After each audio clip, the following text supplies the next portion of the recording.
They're creating this engaging content. It's a cinematic package of their day-to-day. I was thinking, well, what if I apply an idea like that to the idea of like this Italian home tour? But it's not just a home tour. I'm taking you to the place, then we're gonna get something to eat, then we're gonna go view the home. I'm opening this window for you to enter in on this experience with me. You hit 1,000 subscribers in just 9 days, got monetized in 15. In a year, you were able to absorb the knowledge and practice this suite of YouTube storytelling, content creation skills. What did the day-to-day or the week-to-week look like of skill building for you? So the way I approached it at the time was, you've built a business around your YouTube channel. What even is your YouTube business? How is it structured? What are the income streams? Imagine reaching your first 1,000 subscribers in just 9 days, being monetized in 15 days, and getting your first brand deal within 2 months. In today's episode of the Think Media podcast, we're going to be hearing the behind the scenes strategy of those exact results, as well as learn more about the creative process when it comes to creating videos to save time, filming, systems, and ultimately, how do you build a sustainable business around your YouTube channel so that you can change your life, your family's life, and make a difference in the lives of people? I'm so fired up for today's guest. We've got Marco from Just Dream Italy, and he is a husband and father of 2 boys, full-time vlogger, videographer, and Italian real estate consultant. Marco, welcome back to the show. thanks, Sean, for having me. It's an honor to be here. So I want to dive back into your story a little bit, maybe mid-podcast, but let's just start right off with this case study of you launching your channel. You hit 1,000 subscribers in just 9 days, got monetized in 15. Can you walk us through some of the key strategies or decisions that contributed to such rapid growth? Right. So at the moment when it occurred, I wasn't expecting it. I do have the benefit of hindsight now of seeing what I did right that did made it happen. And so I am happy to kind of go through that. And so after a lot of reflection, what I really thought, what happened is that there was a niche there. There was a demand for the type of content that I produced. And the keys of making that content work was the combination of elements that are in my video, yes. The way they're presented, yes. But I think the really quality that I provided that was missing in kind of the other competitors in that niche. So I really focused on the video quality, the almost storytelling quality of my episodes. And it connected. It was a home run on the first video. And, I was expecting, 100 views or something. And I would have been happy with that. And then the first day it was just like going up, and then it just exploded. And I'm like, wow, what's going on? This is amazing. And really, yeah, I think it worked because of the quality, the way that I had put everything together, which was in the end a work of an accumulation of efforts leading up to that point. So I had a vision in my mind when deciding to make this channel. And it was a vision that I had about a year earlier, maybe a year and a half, where me and my wife, we kind of embarked on this journey of buying our own home in southern Puglia. And this was during the pandemic, with this kind of urge to go get out there, do something different with your lives, travel. And obviously, during that time period, nobody could travel. You couldn't go to locations. You couldn't go and view homes to buy in another country, that you're not. So I am Italian, but I was living in the Netherlands at that time. So living and working in the Netherlands. And so leading up to buying that home, we're like, okay, well, how do we see it? How do we do it? And, we kind of worked with a local agent who was able to do it with his cell phone, give us his, impressions, really walk us through everything. And we decided, okay, we know the area already, luckily. This house, we know this style of house. We know it's beautiful. Let's buy it. And so we kind of bought it remotely. And when we got down there, when the restrictions were lifted, we went and entered into this beautiful house. And we're like, wow, like, this is something amazing. This is the power of the connection of video, right? He was able to share me that home via his cell phone walking through it. And the idea kind of picked up from there, saying like, if we're in this position, there are others in this position who would like to view properties remotely. And it was right around that time when I think a couple other channels, which are the other kind of like main channels in this niche of like Italian home tours, opened their channels and started to get a lot of views. And they really focused on showing the home. So like, this is a beautiful home, let me show it to you. And I would see those and I say, these are nice homes, but like, where are they? What's going on around them? Because when you buy a home in Italy as a foreigner, you're not just buying a beautiful home. Yes, you're buying that, but you're buying the location that it's in, the culture that it's in, and of course the amazing Italian food that you would have while you're there. And so the idea, just after a few months of our experience of going down there, it just clicked. And I was already a huge fan of like Casey Neistat, a huge fan of other YouTube channels where, they're creating this engaging content where you watch one video and then you click on the next and then you click on the next one to kind of follow the story, in this package, the cinematic package of their day to day. And I was thinking, well, what if I apply an idea like that to the idea of like this Italian home tour? But it's not just a home tour. Like, I'm taking you to the place, then we're going to get something to eat, and then we're going to go view the home. And it's not going to be like me as a real estate agent selling you the home. No, it's a journey that you're going on with me. It's an experience that I'm, allowing you I'm opening this window for you to enter in on this experience with me. And so I had this formula. That's how the formula was made. So it's going to be a travel vlog, a food vlog, and a real estate vlog all in one. Now, how do I do it? Right? And so I kind of started thinking about, well, how do I do it? Right? This is just kind of this pipe dream at the moment. This is probably 2021, maybe, end of 2021, beginning of 2022.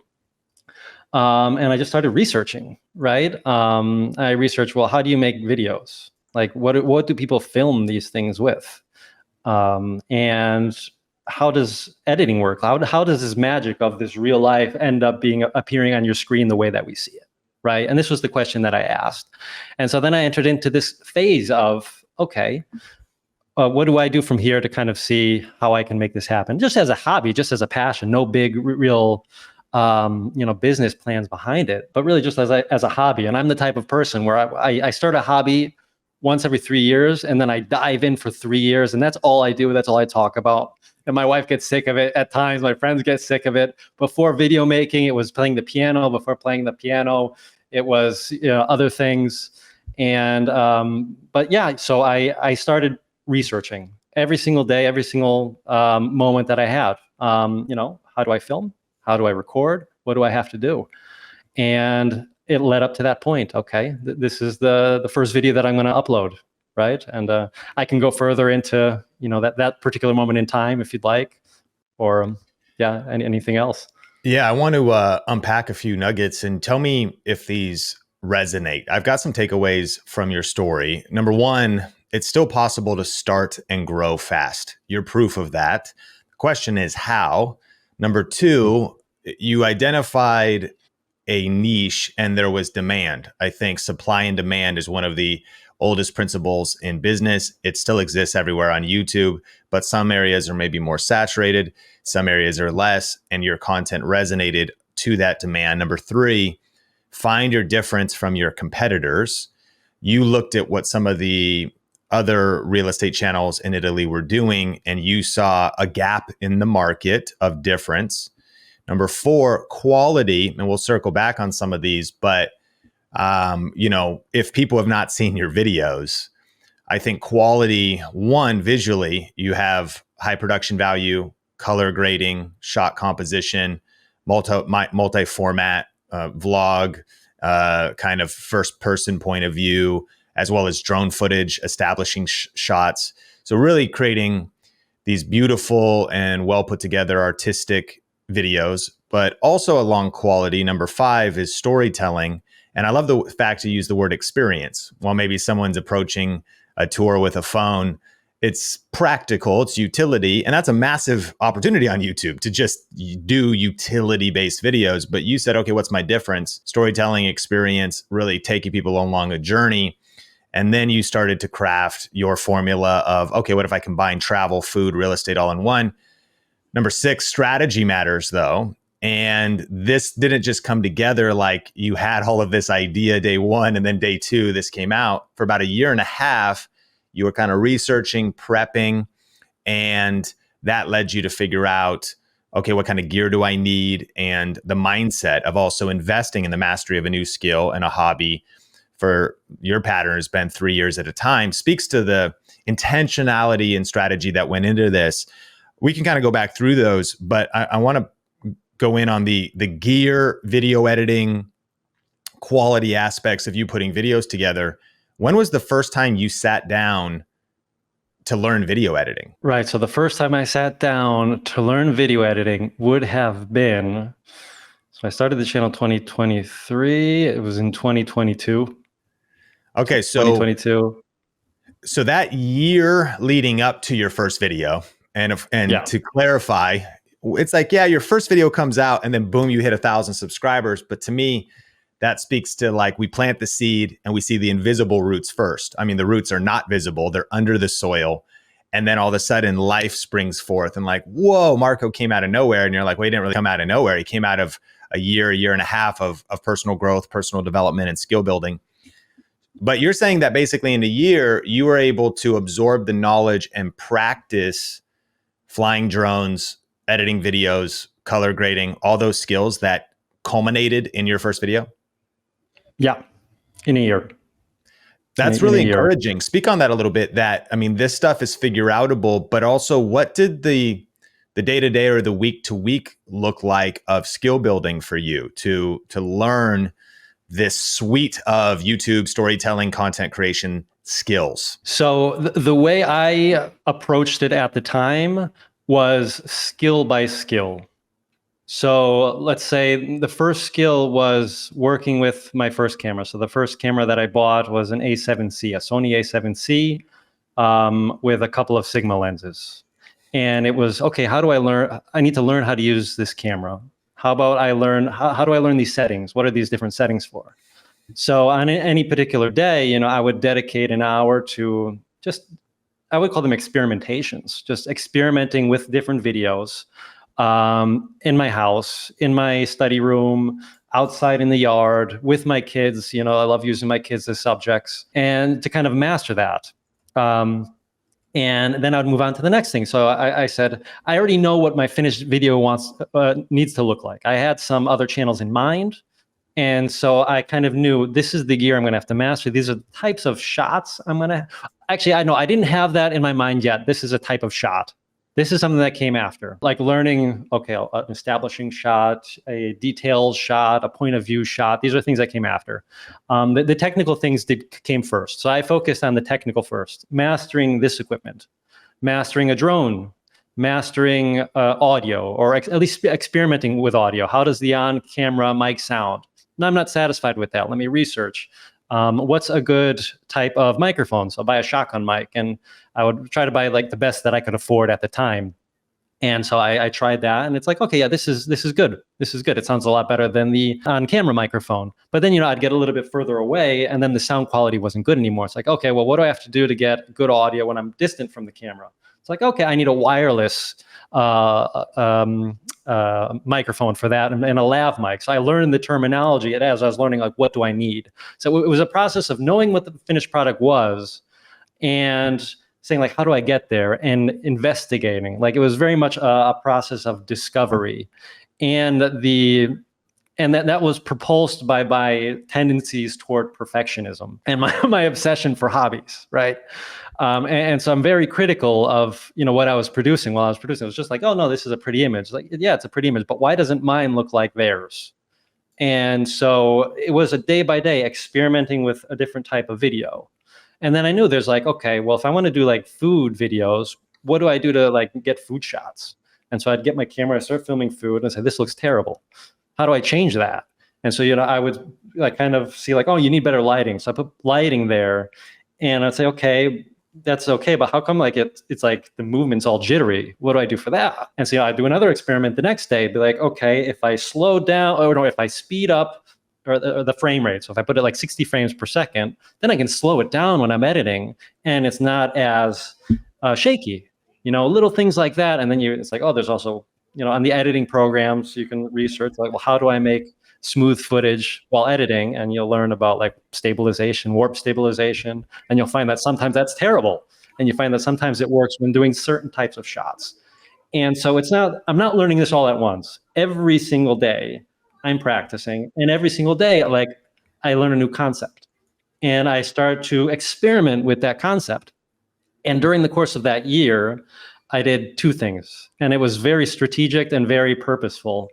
I said, I'm going to start making vlogs, family style vlogs, which nobody's going to see except for me, my family, my really close friends, and my parents. And so I opened a private YouTube channel that nobody's ever going to see except for them, doing like Casey Neistat style of vlogs. And so I would throw up a drone. It's like, oh, this is a good way to start the video. And then I do like a little narrative saying, okay, we're getting the kids ready for school. I bought an action cam. So I put like the action camera on my kid's neck. And so I get my kid's point of view, and then like I'd be talking and I'd learn how to like cut back and forth. And then I realized, oh, you know what? I realized in other videos, they use very interesting music, right? So where can I get good music that I can use on YouTube and have it be like legal? You know, I'm not going to be able to use like popular music and get copyright strikes. And so I investigated that. And so I had these personal projects of doing vlogs, and I said, I'll do it every day. It didn't end up being every day doing vlogs, but like parts by parts. And then, maybe one a week, and then sending it off to my parents, and then showing my wife and being really proud of it. And I said, you know what, these are starting to look decent. And my friends are saying, wow, these are really nice. And so I said, why don't I start offering my services with my camera, which is professional, an A7C, to film weddings. And so I met a couple of friends who didn't have any intention of having a videographer at their weddings. And I said, hey, could I, film your weddings for you? And they said, yeah, absolutely. And so I did a bit of research. What do you need to do to film a wedding? And that was a whole nother, rabbit hole that I went down. But it was I knew it was going to be a good experience. And the fact that they weren't paying me for it, like I wasn't as pressured as I could have been, because I know that can be very stressful if you're filming that. And there's certain expectations. So a couple takeaways. I'm loving this. And, I've been listing out tips. 7, I'm numbering them.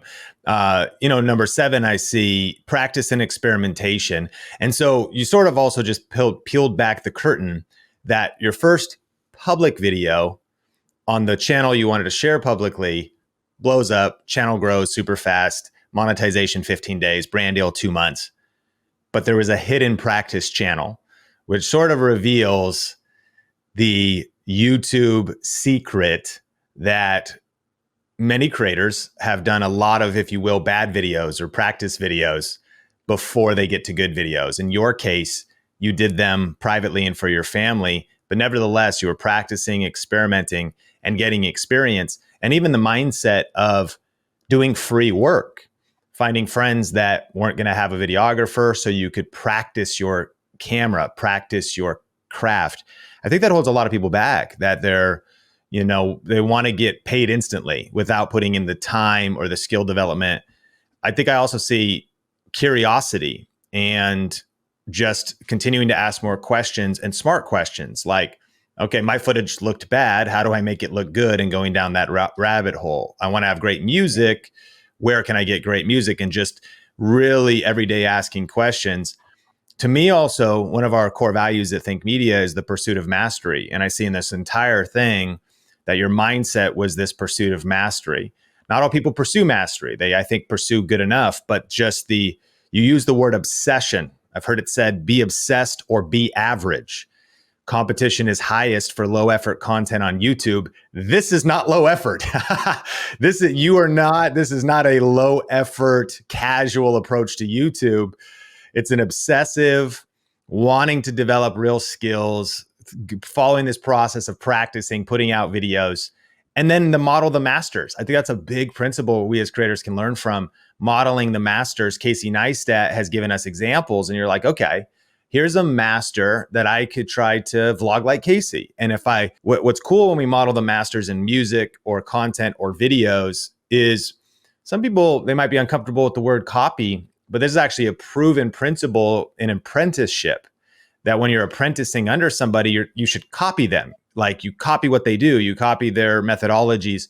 And in doing so, that's how you become a master yourself. At first, when you're an apprentice, it's best practice. Their shots, maybe even, can I match their color grade? Can I match their editing? Can I match that? Because they've laid a framework, they've laid a template. And when we model the masters, if you're going to model a golfer, you're not going to try to make up your own style playing golf day one. You're going to try to actually copy a master, their form, their technique, their swing, maybe your own style, of course, to your body type, but the best practices have been established. And then in doing so, I mean, when I watch one of your videos, you have your own unique style, but you were modeling the masters on the way up. Any thoughts on, am I getting the nutrients out of the soil of your story here? Any thoughts on breaking down these points and insights from really how this all happened? Absolutely. Absolutely. I'd say the key thing is not copying the masters, but admiring and knowing who your kind of master is, like who's your teacher, right? And trying to learn from your teacher, understanding that you're the student, who's your teacher. And in this case, you're teaching yourself, but you know who to model yourself after. And I identified that there was several channels that I said, I love what they're doing here. I want to do something similar. And I think that's really a key for anybody who wants to start YouTube, is don't be afraid to look at what channels that you admire, what they're doing. You'll never end up copying them. And if you think you are, you won't be. Like, you're in your own niche. And so it's a creative, there's some expressive quote out there saying that to be a genius, you have to know how to steal. But it's not stealing. What you're doing is you're looking outside the box from where you are, the area that you're in. And in my case, it's outside of my niche. What are people in other niches doing? I was looking at, what are the people in other niches doing at that high cinematic level? What are they doing? And how can I apply that to my videos? And so really understanding who are your model channels specifically for YouTube? What are they doing? And asking yourself, how are they doing it? This episode is brought to you by StreamYard. StreamYard is our go-to platform here at Think Media for live streaming to Facebook and YouTube, and for recording our video podcast. It has an incredibly easy to use interface for built-in branding, transitions, text lower thirds, and seamlessly bringing on guests. And they just added an awesome new feature called local recording. This allows you to take the quality to another level by separating out your audio and video from your guests, giving you more control over your content for later use. This feature is perfect for video and podcast creators. And so to get a special deal on StreamYard right now and to see all the features that are included, just go to streamwiththink.com. That is streamwiththink.com.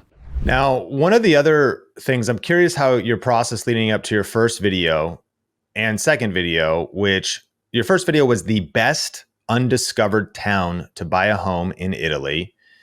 And your second video, spectacular Italian townhouse tour and the breathtaking coastline of Nardo. Now, you're in our Video Rake Academy program. And part of, at least what I observe from your videos, is you're backing it up with the great content. We've established that. So that's going to get the average view duration. That's going to hack the algorithm. No title or tag makes the video go viral independent of itself.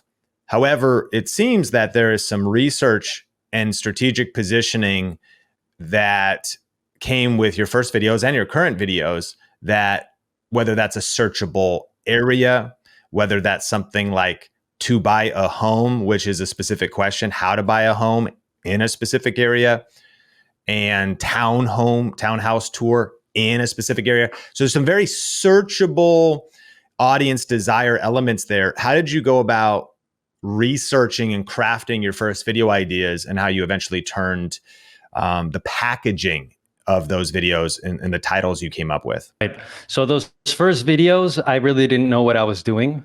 The titles, the thumbnails came at 1 a.m. right before I published them. And Okay. I was sick of myself at that point. I said, look, Marco, like you've been at this for a year. I'd filmed those episodes in February, I think, end of January, beginning of February, and I published them only in April. And so they're on my drives for so long, and I was getting sick of myself. I said, you just have to publish. Just publish it. Even if you're not satisfied, even if you don't think you know what you're doing, publish it. And so I made my channel name at 1 o'clock in the morning when I published my first video. I didn't know what my channel was going to be called. I didn't know what my thumbnail was going to be, my icon. But at that point I said, don't let perfection be the enemy of progress, along those lines. And so I said, no, let the video do the work. Go with your instinct. The title has to be relatable to the audience that you want to see it. It also has to describe what the video is about.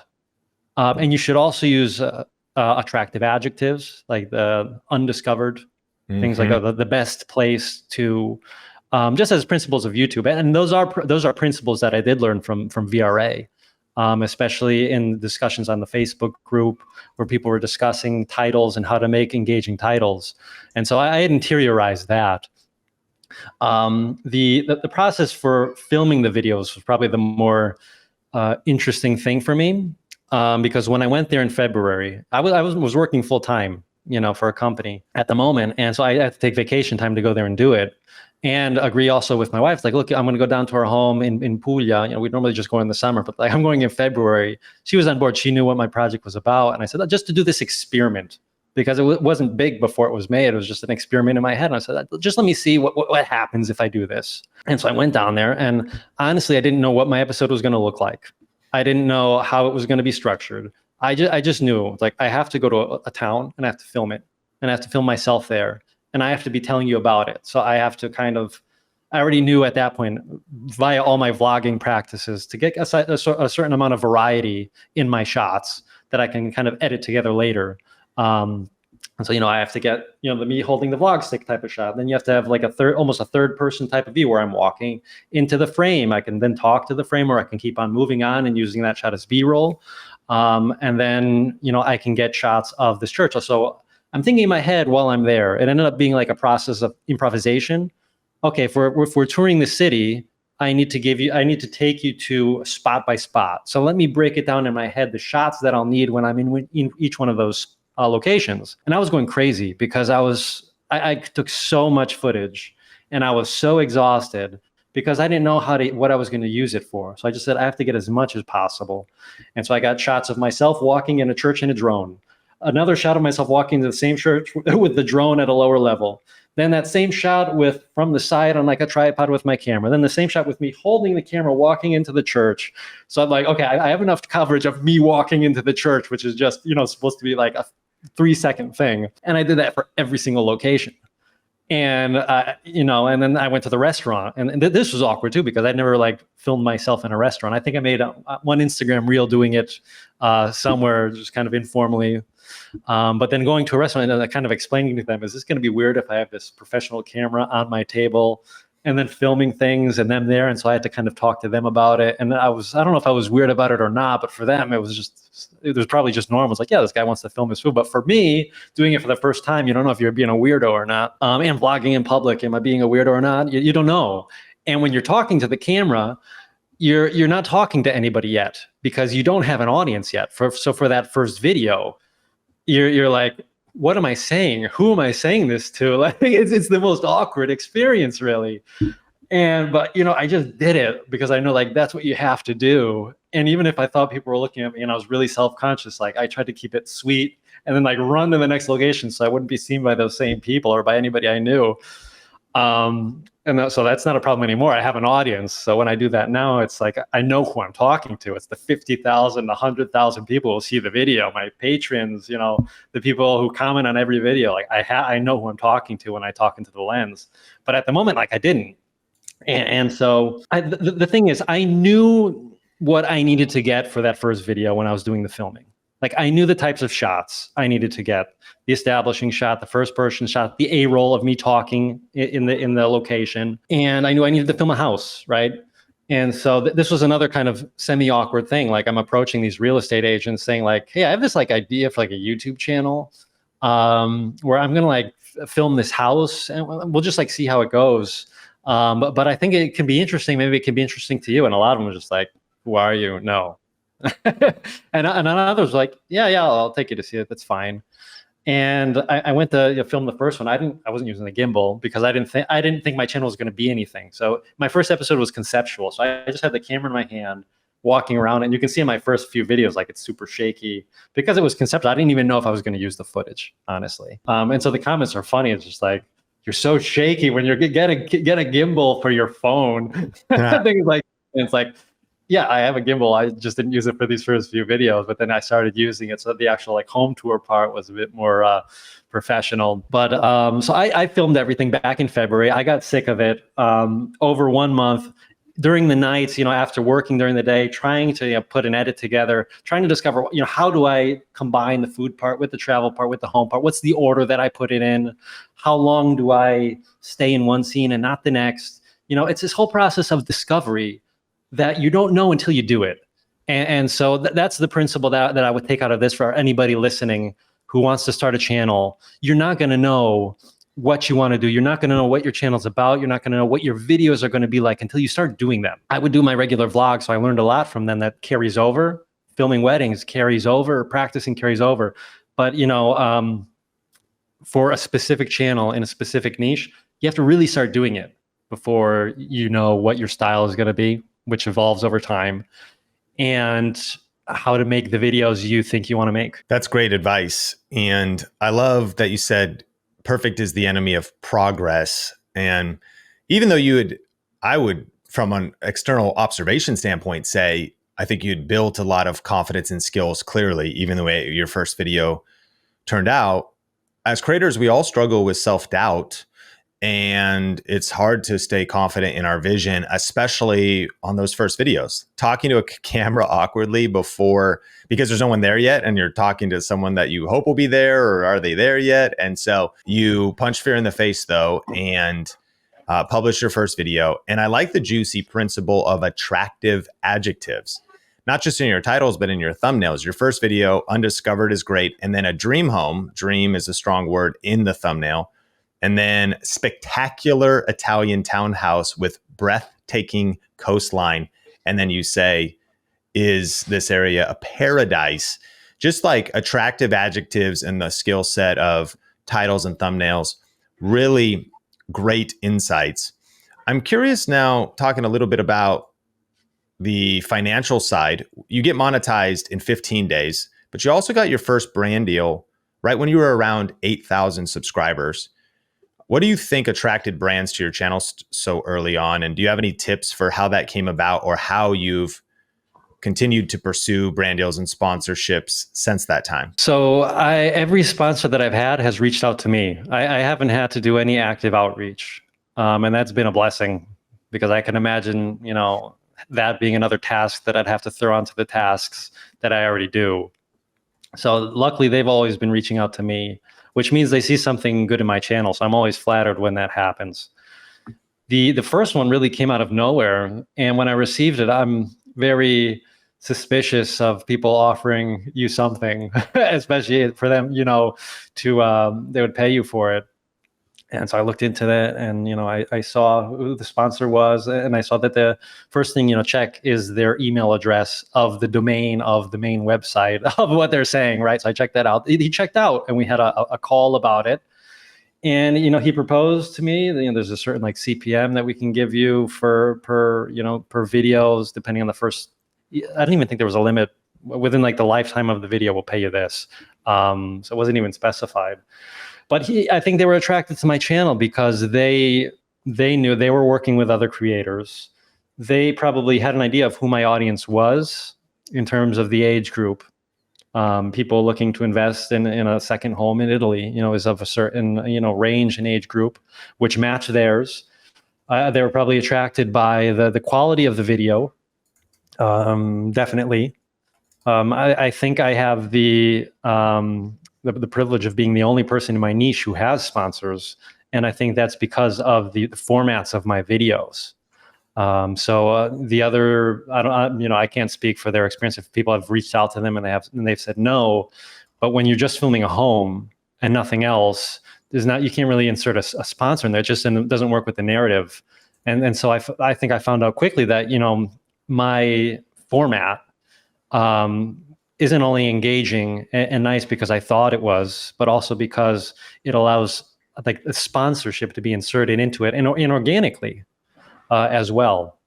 And so I think that's why they probably saw the niche exists, and they probably saw my channel as an opportunity to kind of hop on board in it. Can you explain for listeners how that deal was structured if they didn't know what CPM for the lifetime of the video and maybe what the offer of the product was, and perhaps how that could relate to the different ways brand deals could be structured? I think the big idea is like, we think someone's going to pay us $1,000 check to shout something out in a video, and it's as simple as that.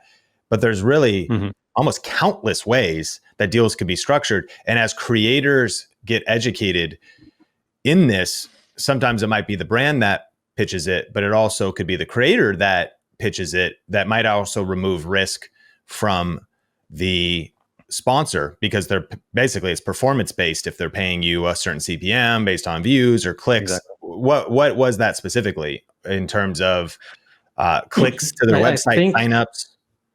It was views per video. So based on 1,000 views, for every 1,000 views, we'll pay you. I actually don't recall what it was. If it was 25 euros or 36 euros, somewhere in between those two. Not even clicks. Not even clicks. No, it was just by views. Just by views. Awareness. So with a limit of 200,000 views. Okay, so YouTube was paying you.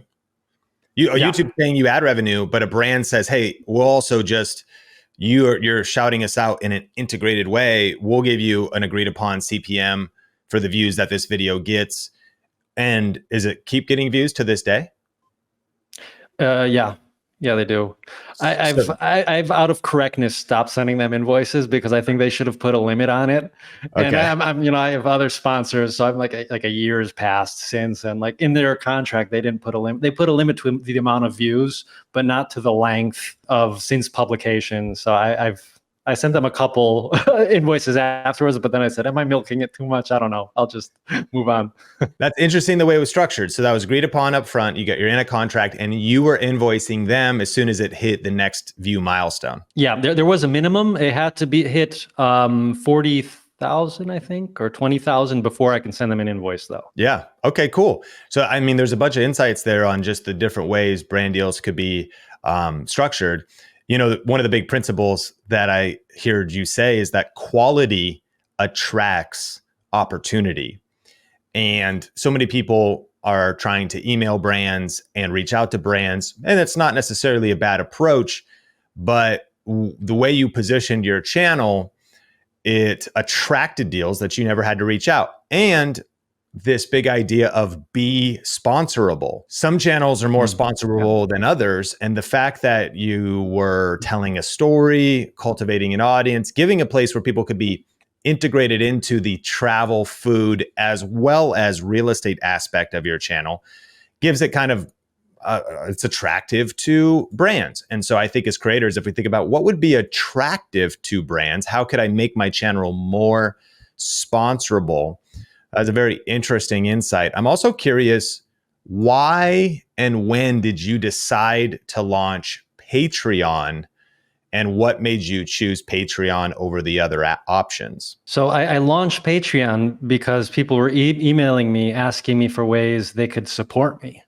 I initially was kind of weary of Patreon, thinking that, if I would put it on, they might thinking like, I'm trying to cash grab or something, which I wasn't about. Like, I'm very careful about, the impressions that I give. I'm thinking about my audience and that they're, my content's for them, right?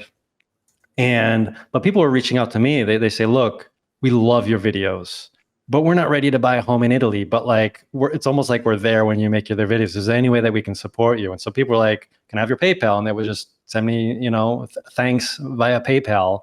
And a lot of people just suggested, like, open a Patreon. And so I just did. It's been a successful Patreon. I haven't put much thought into it, at all, really.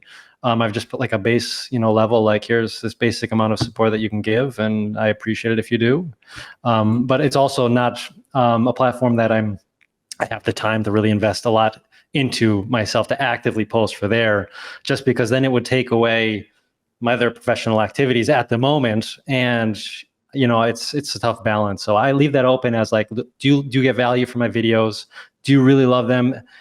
Then contribute there. And it's also a way for me to have skin in the game too, to continue making videos. I have these supporters of mine, these patrons of mine, so that's what they're paying me to do at this point. And if anybody listening to this is new, Patreon is a subscription-based platform that helps content creators earn reoccurring income by connecting them with fans who can support their work. And so that is exactly what you said. As fans started to be developed, they wanted to support you.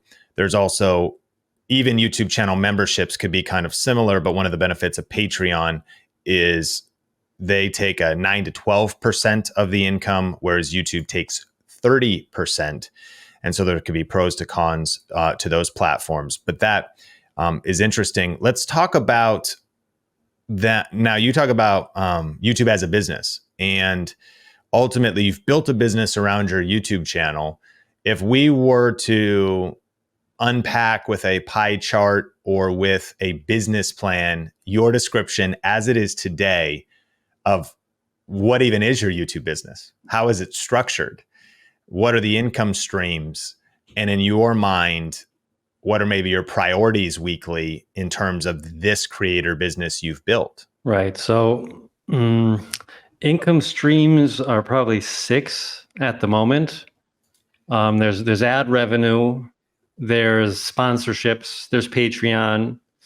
As a result of opening my YouTube channel, I had the opportunity to start consulting via a registered real estate agency in Italy.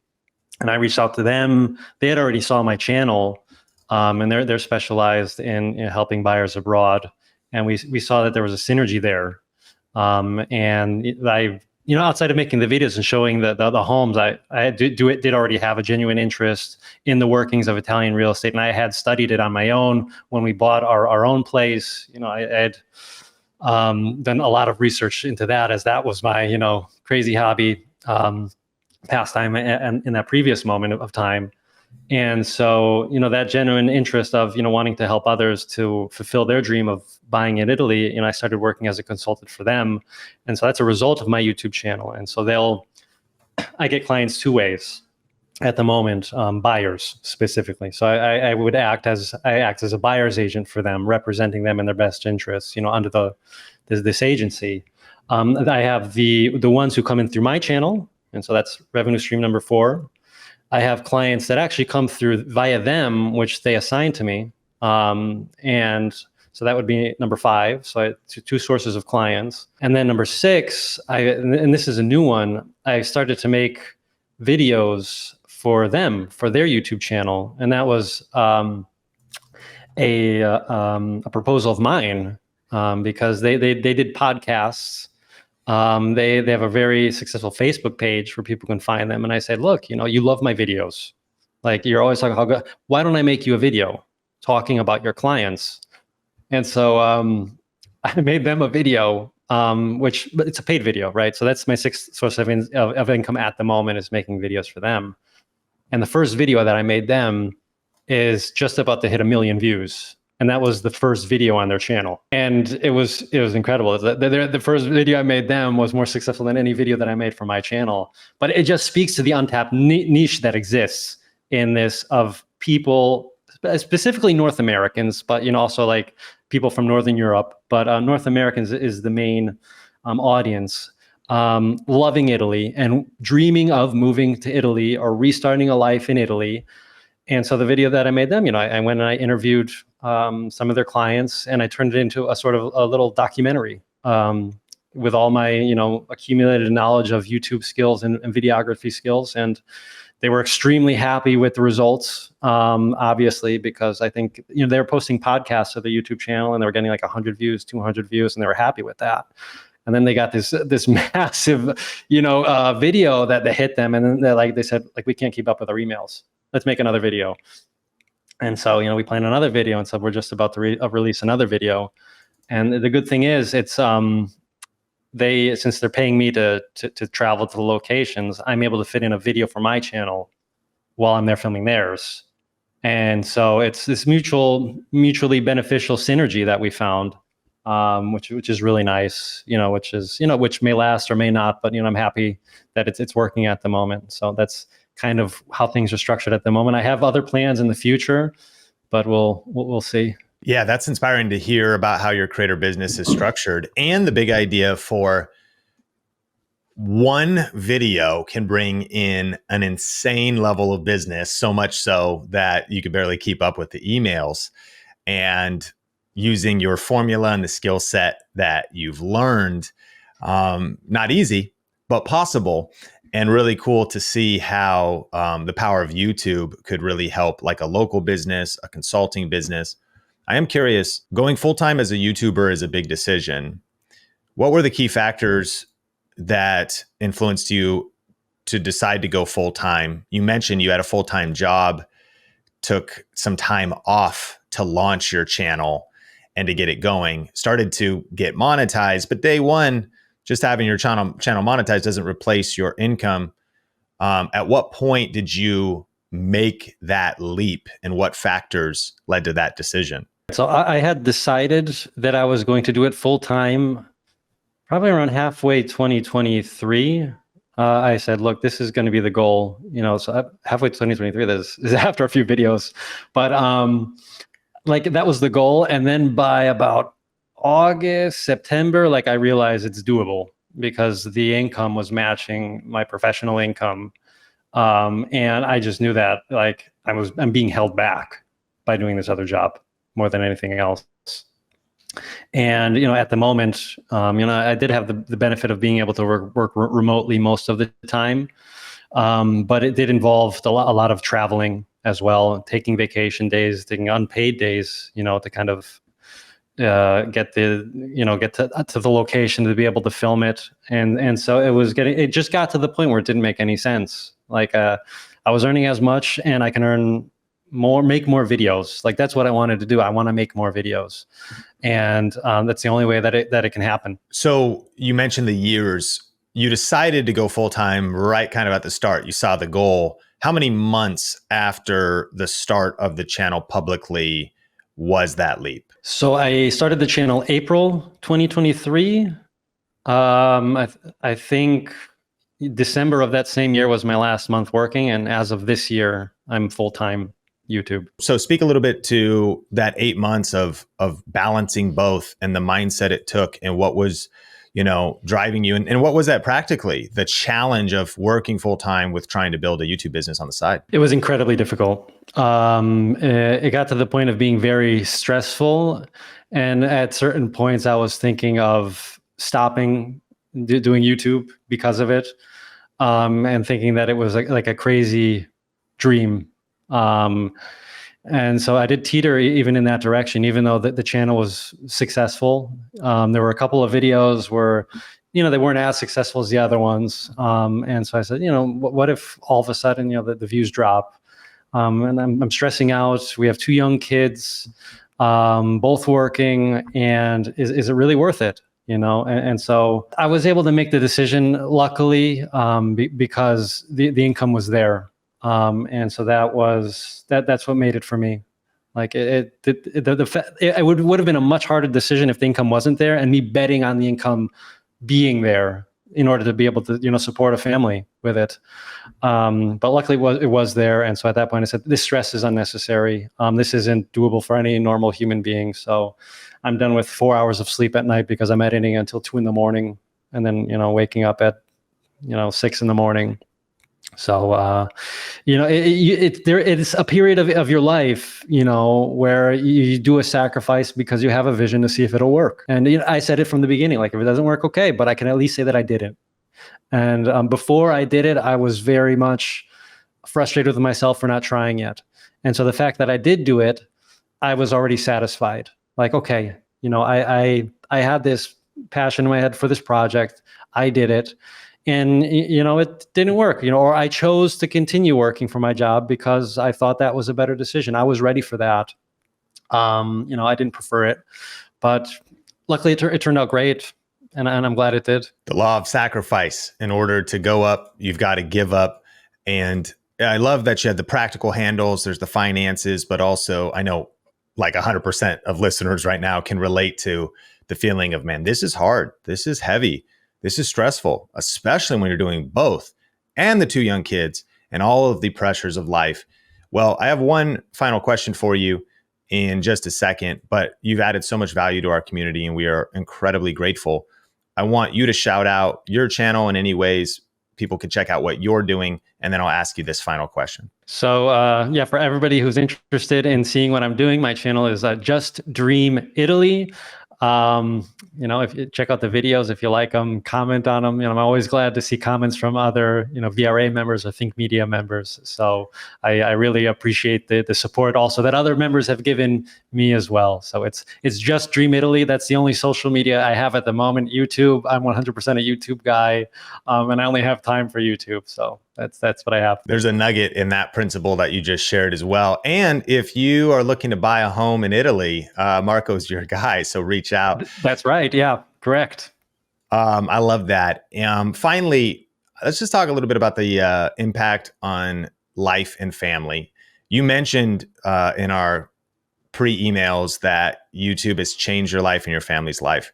Now, when you look back over the journey, how has this impacted you, and what do you feel like have been the most rewarding aspects of this creator journey? Yeah. So beyond the sacrifice, once you get over the hump, there's freedom there. And so now that I've gone full time, we have the kind of freedom to choose basically where we want to live.